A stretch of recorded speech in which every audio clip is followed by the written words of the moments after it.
Be informed. Be alert. The information you need to know about COVID-19 vaccine. Right here, right now, on The Vax.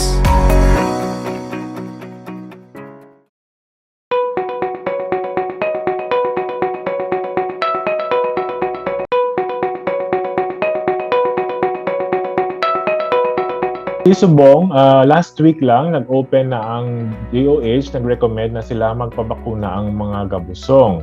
So, first, second, and third trimester, pwede na magpabakuna.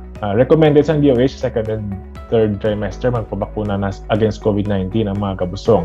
Ang mga first trimester naman, kung high risk sila, pangayos sila ng clearance sa ilang doktor, nga OB, tapos magpabakuna man sila. So that's the first thing na pwede maubra sa isa ka gabusong para maprotektahan niya baby. Ikadwa, syempre, dapat hindi mo siya maglagaw, na ma-implement mo siya sang isang aton nga infection control measures. Pero siya ka mask, minimize physical distancing, hand hygiene, kag pa bakuna.